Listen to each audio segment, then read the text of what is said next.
Welcome to our full guide on how to withdraw money from FanDuel to your bank account. Today, we'll walk you through everything you need to know. Before withdrawing, make sure that you meet the eligibility requirements. This includes verifying your account and reaching the minimum payout amount. Let's dive into the step-by-step process of initiating your withdrawal.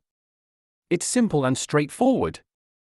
During the withdrawal process, you will have to select which bank account to transfer your funds to. Choose wisely. Be aware of the transaction timeframes.